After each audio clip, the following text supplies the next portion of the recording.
코로나19 국내 확진자 수가 총 800명을 넘어섰습니다. 정부는 대구에서의 전파를 효과적으로 차단하지 못한다면 향후 전국적 확산으로 발전할 가능성이 큰 상황이라며 긴장을 높였습니다.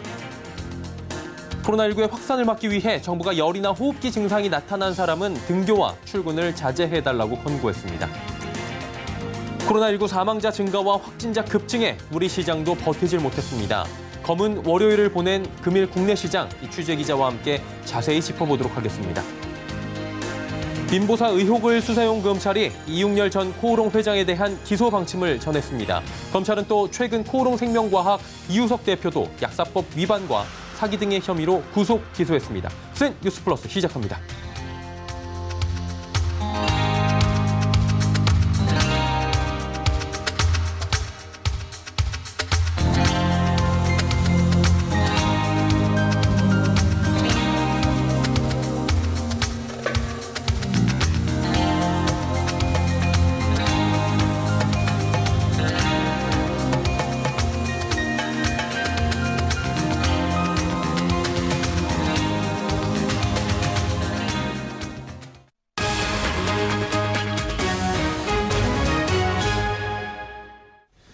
시청자 여러분 안녕하십니까? 센 뉴스 플러스 서정덕입니다.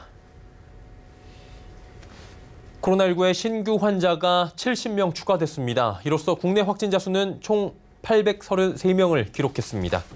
정부는 코로나19 감염병 위기 경보를 최고 수준인 심각으로 격상한 가운데 대구에서 코로나19의 확산 속도와 규모를 제어하지 못하면 전국적 대규모 확산에 직면할 것이라 전망했습니다. 김강립 중앙사고수습본부 부본부장은 24일 정부 세종청사에서 열린 정례브리핑에서 대구에서 확진 환자의 발생 규모가 커 이 지역의 지역사회 전파를 효과적으로 차단하지 못한다면 향후 전국적 확산으로 발전할 가능성이 큰 상황이라고 말했습니다. 한편 중수부는 대구 지역의 코로나19 조기 진단 및 치료에 봉사할 의료인을 24일부터 모집한다고 밝혔습니다. 우선 모집 대상은 검체 채취에 필요한 의료인입니다. 코로나19 확산을 막기 위해 정부가 열이나 호흡기 증상이 나타난 사람은 등교와 출근을 자제해달라고 권고했습니다. 정은경 중앙방역대책본부 본부장은 충북 오송 질병관리본부에서 열린 정례브리핑에서 심각단계 전환에 따라 대국민 예방수칙을 개정해 배포할 예정이라 말했습니다. 개정 수칙엔 코로나19 의심 증상이 있는 경우 외출을 삼가고 집에서 휴식을 취하며 경과를 관찰해야 한다는 지침이 담기게 됩니다. 임신부, 65세 이상의 고령자, 만성질환자 등은 많은 사람이 모이는 장소를 피하고 의료기관을 찾거나 외출하는 경우엔 마스크를 꼭 써야 합니다. 정 본부장은 감염병 특별관리 지역에 있는 사람은 외출하거나 다른 지역 방문을 자제하며 격리 조치 중인 사람은 의료인과 방역당국의 지시를 따라 자가격리 수칙을 이행해달라고 당부했습니다. 지난주에 비상경영체제에 돌입한 아시아나항공에 이어 자회사인 에어부산도 오늘 일괄 사직과 운항 중지 등의 강도 높은 자구책을 내놨습니다. 에어부산은 경영진이 급여의 최대 30%를 반납하기로 한 데 이어 오늘 일괄적으로 사직서를 제출했습니다. 부서장도 자발적으로 임금의 10%를 반납하고 직원들은 자율적으로 무급휴직에 참여합니다. 또한 비용 절감을 위해 전체 국제선 노선 32개 중 78%에 해당하는 중국과 동남아시아 노선 25개를 3월 한 달간 운항하지 않기로 했습니다. 이 외에도 제주항공은 무급 휴가를 전 직원으로 확대했고 이스타항공은 지난 20일 조종사 노조와 사측이 임금 25%를 삭감하는 합의안을 추가로 마련하기도 했습니다. 코로나19 확산에 유통업계가 패닉에 빠졌습니다. 코로나19 확진자가 유통시설을 다녀간 것이 확인되자 잇따라 긴급 휴점에 돌입하고 있는 겁니다. 코로나19 확진자가 처음 발생한 지난달 19일 이후 현재까지 임시 휴점에 돌입한 마트와 백화점, 면세점과 호텔 등은 20여 곳을 넘어섰습니다. 특히 확진자가 다시 급증하기 시작한 이달 20일 이후에만 현대백화점 대구점과 이마트 성수본점, 롯데백화점 영등포점 등 8곳이 임시로 문을 닫았습니다. 긴급 휴점으로 인한 유통업계 전체 매출 손실은 이달에만 5천억 원으로 추산되는데 감염 공포 확산으로 인해 이 외출을 자제하며 소비마저 위축돼 피해는 급격하게 늘어날 것으로 전망됩니다.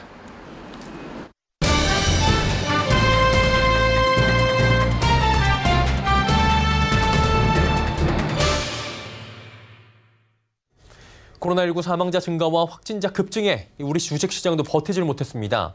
양시장 2%대의 하락 출발한 뒤 2100선까지 붕괴되며 급락 마감했습니다. 말 그대로 검은 월요일을 보낸 금일 국내 시장 마감 상황 먼저 전해드린 뒤에 시장 상황 취재 기자와 함께 자세하게 짚어보도록 하겠습니다. 2%대 하락 출발한 코스피는 종일 어려운 모습을 보였습니다. 외국인의 7,868억 원에 달하는 강력한 매도에 개인과 기관이 6,077억 원, 1,929억 원씩 각각 매수했지만 시장 하락을 막진 못하며 3.87% 하락한 2,079.03포인트의 거래를 마감했습니다. 코스닥은 외국인이 434억 원을 순매수했지만 개인과 기관이 308억 원, 23억 원을 각각 매도하며 4.31% 급락한 639.29포인트의 장을 마감했습니다. 코스피는 시가총액 50위까지 전 종목이 하락 마감했습니다. 대장주인 삼성전자와 현대차, 셀트리온 등 대다수의 종목이 4% 안팎의 급락이 나왔습니다. 코스닥 역시 코로나19 확산에 따른 우려로 시가총액 30위권의 종목들 전체가 하락했습니다. 제약바이오 업종의 낙폭이 컸던 가운데 코로나19 확산에 따라 테마성 종목군의 움직임도 활발했습니다. CJC푸드, 사조 오양 등의 식음료 업종과 다날 등의 결제 관련 업종에 수혜가 부각되며 급등 마감했고 마스크 관련주 등은 차익 실현 매물로 하락 마감했습니다. 서울경제TV 서정덕입니다. 말 그대로 검은 월요일이었습니다. 증권부 양한나 기자와 함께 시장 상황 점검해 보도록 하겠습니다. 안녕하세요. 네, 안녕하세요. 네, 코로나19 확진자가 급증하고 사망자가 늘고 있습니다. 경기 침체 우려까지 지금 나오고 있고요. 주식시장도 말 그대로 패닉 상황이었습니다. 이 시각까지 코로나19 현황부터 먼저 점검해 주시죠. 네, 지금 현재 정부 중앙방역대책본부에 따르면 코로나19 확진자는 833명입니다. 사망자는 7명입니다. 불과 일주일 전에 확진자 수가 30명 정도였다는 걸 생각해보면 지금 확진 속도가 너무나 빠른 상황이라고 볼 수 있습니다.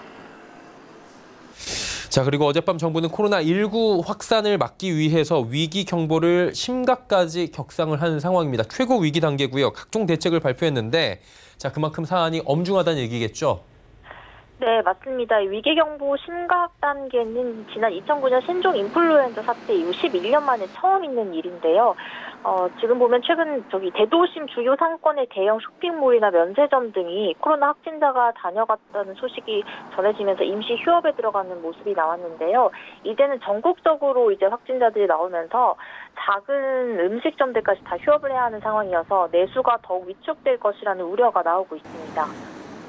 네, 그리고 이에 따라 위기감이 좀 고조가 되면 원달러 환율도 움직임을 심화되는 상황인데 최근에 요동치고 있죠, 환율도? 네, 맞습니다. 이 코로나19 확진자가 계속 급증하면서 투자 심리도 계속 나빠지고 있기 때문에 이 영향으로 지난주에 원달러 환율이 1,210원 가까이 뛰어올랐는데요.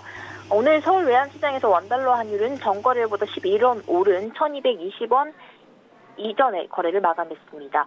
김용범 기획재정부 1차관은 오늘 코로나19 사태 속 환율 일방향 쏠림이 과도하게 확대가 될 경우에는 필요한 조치를 단행하겠다고 얘기를 했습니다. 김 차관은 코로나19 사태가 금융시장과 외환시장의 변동성을 키우고 실물 경제에 부정적인 영향을 끼칠 수 있다면서 당분간은 국내 금융시장 변동성이 계속될 것이라고 전망했습니다. 네, 그러다 보니까 시장에서는 정부의 경기 부양 정책에 관심이 쏠릴 수밖에 없는 상황입니다. 먼저 오는 27일 금융통화위원회가 있죠.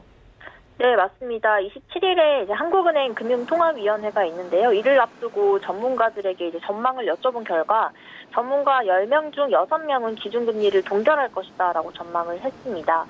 당초에는 시장에서 금리 인하할 것이라는 전망들이 급부상을 했었는데 최근에 이주열 한은 총재가 이 기대감을 차단하는 발언을 하면서 동결의 무게가 실리고 있는 상황입니다. 다만 선제적 금리 인하를 할 것이다라고 예상한 전문가도 4명으로 적지는 않았습니다. 네, 그리고 추가 경정 예산에 대한 이야기가 이제 나올 수밖에 없는 시점인 것 같은데 관련 얘기 전해주시죠. 네, 오늘 고위 당정청 협의회에서 이 추경 편성에 대한 본격적인 논의가 진행이 됐고요. 또 실제로 지금 각 부처에서 이 추경 안에 포함될 사업 계획 수립에 착수한 것으로 알려졌습니다. 추경 규모는 향후에 사업 계획들을 취합한 후 윤곽을 드러낼 전망입니다. 그리고 이번에 사실 코로나19 사태는 장기화될 것이라고 보시는 분들은 많지 않았던 것 같은데 돌발 악재가 나오면서 다시 휘청거리는 겁니다. 증권업계 전문가들은 지금 대체적으로 뭐라고 합니까? 네, 증권가에서는 당분간 이제 코로나19의 국내 확산 추세에 시장이 민감하게 반응을 하면서 변동성이 확대될 것이라고 말했습니다. 코스피 예상 밴드는 이번 주 2150에서 2240선으로 제시를 하고 있습니다. 한대훈 SK증권연구원은 코로나19 확진자가 급증하고 사망자까지 지금 나오고 있으면서 공포 심리를 다시금 자극을 하고 있는 상황이어서 향후 2주간은 코로나19 여파를 숫자로 확인을 하면서 그에 따라 투자 심리가 위축될 수 있다라고 분석을 했습니다. 또 김영구 하나금융투자연구원은 중국에서 고강도 정책 대응의 조기화되고 또 유로존 실물 경기가 바닥에서 반등을 하고 트럼프의 재정 부양 이런 게 또 우리 시장의 반전 요소긴 하지만 단기간 달러화 방향 선회를 담보할 만한 상황 변화를 꾀하기가 어려운 시점이라서 당분간은 이 환율 변수에 종속된 형태로서 이 장세가 중립 이하의 흐름이 이어갈 것이라고 전망했습니다. 결국엔 쉽지 않아 보이는 이번 주 장세가 될 것 같은데 좀 어려운 질문일 수도 있어요, 가장. 이번 주 전략은 어떻게 수립하던가요? 네, 증권가에서는 코스피 지수가 단기적으로 2050선에서 2080선 아래로 내리게 되면 매수하라는 권고도 많이 나오고 있습니다. 윤영교 KF투자증권연구원은 코스피의 단기 저점이 2100선 수준에서 결정될 것으로 전망한다면서 해당 지수대에서는 조정 시 매수 전략을 권고한다고 전했습니다. 곽현수 신한금융투자연구원도 코스피의 저점은 기술적으로 봤을 때 2080선에서 2130선이라고 봤고요. 코스피의 기업이익은 내수보다 수출 쪽에 더 영향을 많이 받기 때문에 국내 확진자가 아닌 중국 확진자 수 소식에 더 귀를 기울여야 한다고 했는데 최근 중국 확진자 수가 좀 꺾이는 기미다라고 하면서 이 코로나19가 만약 2분기 진입 전까지 해결 기미를 보이면 코스피 기업 이익에 미치는 악영향은 연간으로 따졌을 때 전체 이익에서 마이너스 5%에서 마이너스 10% 수준일 것이라고 얘기했습니다. 또 문동현 삼성증권연구원은 코로나19 사태가 장기화할 경우 1950선까지도 코스피가 내려갈 수 있겠지만 기업 이익 회복 사이클에 진입해 있기 때문에 2050선 아래에서는 비중 확대를 하는 것도 좋다고 분석했습니다. 주간 증시 전망 증권부의 양한나 기자와 함께했습니다. 고맙습니다. 감사합니다.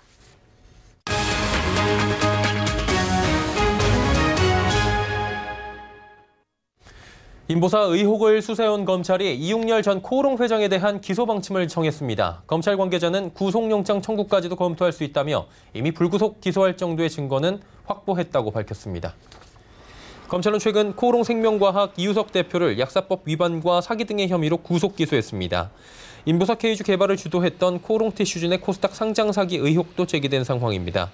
코오롱 생명과학의 골관절염 치료제 인보사 K주는 이액 성분을 연골세포로 식약처 허가를 받았습니다. 하지만 이 치료제는 종양 유발 가능성이 있는 신장 유래세포 성분으로 논란이 일었습니다. 한국토지주택공사가 창립 이래 최대 규모인 20조 5천억 원의 공사 용역을 올해 발주합니다. 지난해와 비교한다면 2배 수준으로 코로나19 확산에 따른 경기 침체 우려에 건설 경기로 경기 위축을 만회하려는 의도로 풀이됩니다. 특히 경제 여건을 감안해 올해 상반기 집행률을 작년 상반기 집행률 23%에 비해 11%포인트 확대해 연간 총 발주 금액의 34%인 7조 원을 상반기에 조기 집행하기로 했습니다. 사업별로 보면 수도권 30만 호 주택 공급 확대 방안을 비롯한 토지 조성 사업 등에 약 4조 3천억 원을 발주할 예정입니다. 주택사업은 주거복지 로드맵에 따른 공공주택 공급 확대와 생활 밀착형 지원시설 건립 등에 16조 2천억 원을 발주할 계획입니다. 지역별로 보면 서울 1조 8천억 원, 인천 4조 7천억 원, 경기 6조 1천억 원 등 수도권에 집중됩니다. 코로나19 사태가 확대되면서 사람의 체온을 확인할 수 있는 열화상 카메라가 각종 장소에 설치되고 있죠. 열 감지 기능이 부착된 로봇이 등장해 눈길을 끌고 있다고 합니다. 자율주행 기능으로 직접 사람들에게 다가가 고온 여부를 체크해준다고 하는데요. 양한나 기자가 전해드립니다. 사무실을 방문한 사람이 로봇 앞에 다가서자 장착된 열화상 카메라가 열 감지를 시작합니다. 신종 코로나 바이러스 감염 의심 증상 중 하나인 고온 여부를 체크한 뒤 자동 분사되는 손 소독제를 이용합니다. 휴림 로봇이 출시한 스마트 방역 케어 로봇입니다. 기존 퍼스널 로봇 태미에 열 화상 카메라와 손 소독제 등 액세서리를 부착했습니다. 자율주행과 원격 제어가 가능해 로봇 스스로 정해진 장소를 찾아가기도 하고 스마트폰과 연동해 운행을 조작할 수 있습니다. 이 기능으로 음식과 약물 등을 배달할 수도 있어 감염 의심자와 의료진, 방역 담당자들 간 대면 접촉을 최소화하면서 실시간 진단 및 대응이 가능합니다. 휴림 로봇은 최근 전염병 사태로 인해 병원과 기업에서 로봇의 방역 케어 서비스에 대한 요청이 이어지고 있다고 전했습니다. 지난 12일 경기도청에 자외선 살균 로봇 5대와 열감지 로봇 1대를 무상 대여하기도 했습니다. 방문객들의 불안감을 해소해서 적극적으로 방문객들을 유치하게 되고요. 인력을 감축해서 비용적인 절감이 가능하게 되어서 병원이나 기업 등에서 다양한 문의가 좀 쇄도하고 있습니다. 휴림 로봇은 코로나19 확진자 급증 사태에 따라 국가 지정병원 등 1, 2차 병원과 지자체, 대형 쇼핑몰, 백화점, 마트, 학교 등 전국의 다중 이용시설에 태미의 방역 케어 서비스를 실시하겠다는 계획입니다. 서울경제TV 양한나입니다. 넷플릭스 요즘 많이들 이용하실 겁니다. 일정 금액을 내고 서비스나 상품을 이용하는 구독경제의 대표적 모델인데요. 콘텐츠를 넘어 식품, 패션 등 구독경제가 우리 일상을 파고들며 산업의 전 분야를 혁신할 새로운 비즈니스 모델로 급부상하고 있습니다. 자, 그렇다면 구독경제를 어떻게 활용하면 기존 산업과 시너지를 낼 수 있을까요? 이에 대한 해법을 오는 3월 31일 열리는 서울경제TV 수축경제 포럼에서 이밀 교수가 제시한다고 합니다. 김혜영 기자가 전해드립니다. 4차 산업혁명 시대 기업들은 생존을 위한 해법 찾기에 분주합니다. 이밀 교수는 일정 금액을 내고 상품이나 서비스를 이용하는 구독경제에 답이 있다고 말합니다. 구독경제를 통해 새로운 비즈니스 기회가 창출될 것이란 설명입니다. 편리한 서비스와 높은 가성비를 찾는 소비자들이 늘고 있기 때문입니다. 내가 필요한 양을 정확히 알아서 정확히 배송해주면 그것만큼 편리한 것이 없습니다. 고객의 니즈를 파악하기 쉬워지다 보니까 앞으로 새로운 형태의 구독경제가 등장할 가능성도 충분히 많고요. 구독경제 모델은 크게 4가지로 나뉩니다. 일정 금액을 내고 디지털 콘텐츠를 이용하는 넷플릭스 모델, 물리적 제품과 서비스를 이용하는 무비패스 모델 등입니다. 임 교수는 단순히 구독경제라는 하나의 틀에 맞추기보다는 업종별 성공 사례를 바탕으로 도입 전략을 짜야 한다고 강조합니다. 이름은 구독경제 하나로 불리우지만 사실은 그 안에 굉장히 다양한 비즈니스가 있다는 겁니다. 그래서 비즈니스 종류에 따라서 전략은 굉장히 달라집니다. 임 교수는 오는 3월 31일 열리는 수축경제 포럼에서 구독경제의 등장 배경과 작동 원리, 성공 요인 등을 분석합니다. 이를 통해 분야별 구독경제의 양상과 도입 시 유의사항, 구독 모델을 각 기업이 어떻게 도입해야 성공할 수 있을지 해법을 제시한다는 계획입니다. 서울경제TV 김혜영입니다.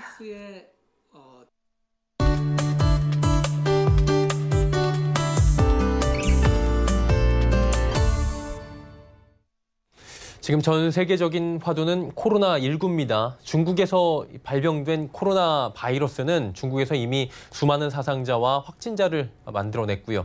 우리나라에도 그리고 일본에도 이탈리아에도 그리고 전 세계적으로 지금 수많은 사망자와 확진자를 만들어내고 있습니다. 그러다 보니 당장 올해 열릴 예정인 도쿄올림픽이 일본에서 가능하겠느냐 이런 얘기들이 나오고요. 수많은 경제적 손실이 예측이 되고 있는 상황입니다. 어쨌든 간에 전염병 중에서 가장 큰 경제적 손실을 가지고 올 수도 있다고 이야기가 나오는 코로나19와 관련된 오늘 이야기 나눠볼 텐데 코로나19 관련된 북한 스키장 연관 지어서 오늘 이야기해본다고 합니다. K웨더의 반기성 예보센터장과 함께합니다. 어서 오세요. 네, 안녕하세요. 예, 전 세계가 코로나19로 엄청난 경제적 타격을 받고 있는 상황이죠. 네, 그렇죠. 중국 같은 경우 엄청난 타격을 또 앞으로 더 받을 것으로 보이는데요.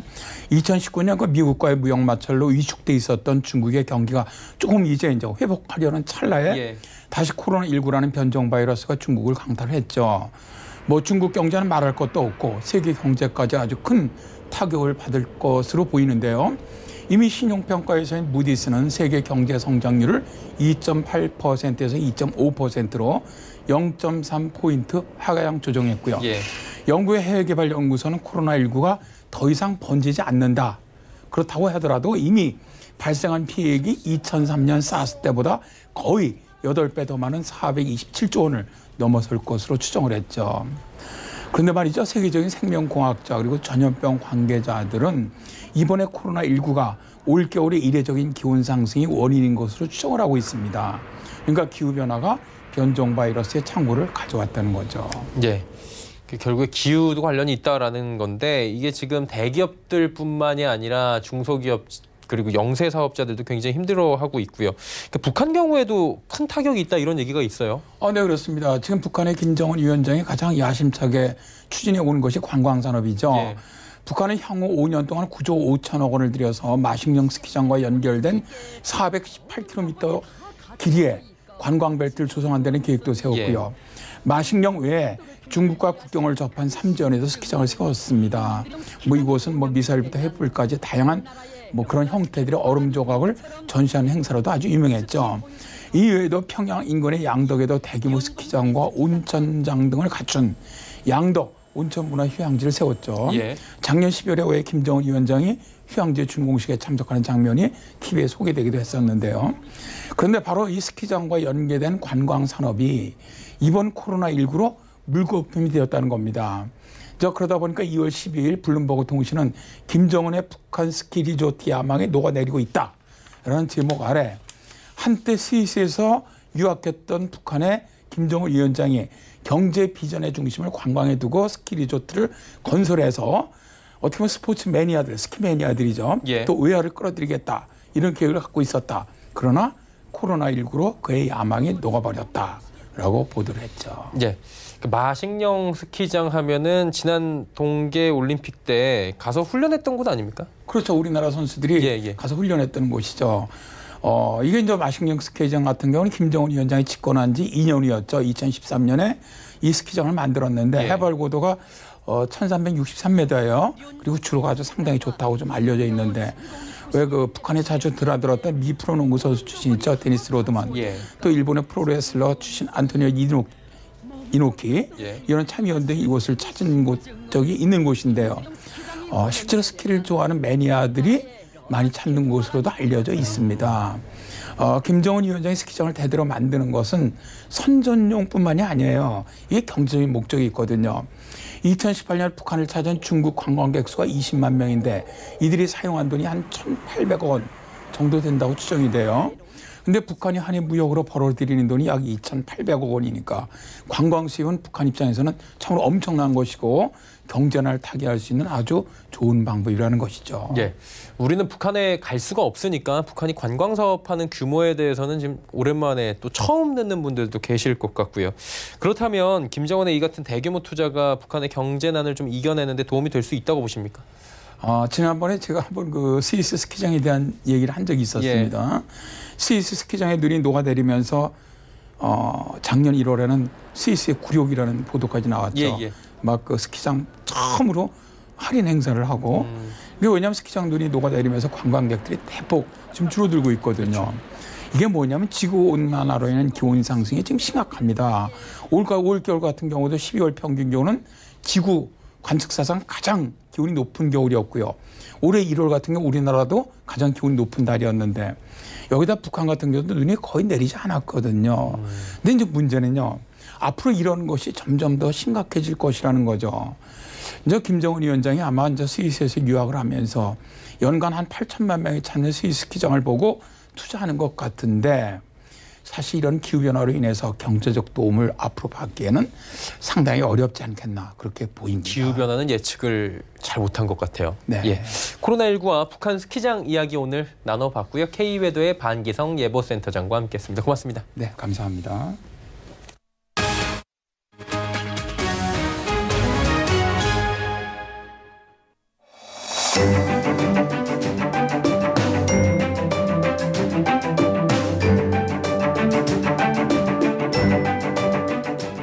안녕하세요. 안녕하세요. K웨더 라이프스타일 예보 김단비입니다. 오늘 밤부터 충남 서해안과 전북, 정남 북부는 점차 흐려져 비가 내리겠고요. 이 비는 내일 새벽 전국 대부분 지역으로 확대되겠습니다. 모레까지 예상되는 비의 양은 강원 영동과 충청도, 전북과 경남 동해안, 그리고 제주 산간에 30에서 80mm가 되겠고요. 많은 곳에는 100mm 이상의 비가 집중되기도 하겠습니다. 그 밖에 전국에는 20에서 40mm의 비가 예상되고요. 기온이 낮은 제주 산간과 강원 산간에는 내일부터 모레 사이 최고 30cm의 폭설이 내리기도 하겠습니다. 눈이 내리는 지역에서는 교통안전과 시설물 관리에 각별히 주의하시기 바랍니다. 내일도 낮 동안 포근하겠습니다. 서울과 대전의 낮 기온 9도, 강릉 7도까지 오르겠고요. 남부지방의 낮 기온은 15도 안팎으로 초봄 날씨를 보이겠습니다. 내일은 서해상에서 다가오는 저기압의 영향을 받으며 전국 곳곳에 비나 눈이 내리겠습니다. 다음은 자세한 지역별 날씨입니다. 중부지방은 오후에 대부분 비가 그치겠고요. 인천과 춘천, 대전의 낮 기온 9도로 평년보다 2, 3도가량 높겠습니다. 현재 동해안에는 건조특보가 내려진 가운데 비가 내리기 전까지 대기가 매우 건조하겠습니다. 화재 발생하지 않도록 조심하시기 바랍니다. 남부지방 경상도와 전남, 제주도는 종일 비가 내리겠고 낮 기온은 부산 15도, 제주 20도로 포근하겠습니다. 바다의 물결은 동해상으로 최고 4m까지 매우 높게 일겠고요. 남해상으로도 최고 3m까지 높게 일겠습니다. 항해나 조업하는 선박들은 각별히 주의하시기 바랍니다. 당분간 포근한 날씨가 계속되는 가운데 이번 주에는 비 소식이 잦을 전망입니다. 날씨였습니다.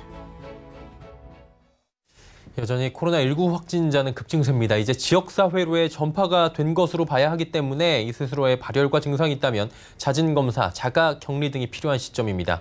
더 이상의 전염병 확산을 막기 위해 모두들 힘을 합쳐주시길 바랍니다. 뉴스 마칩니다. 고맙습니다.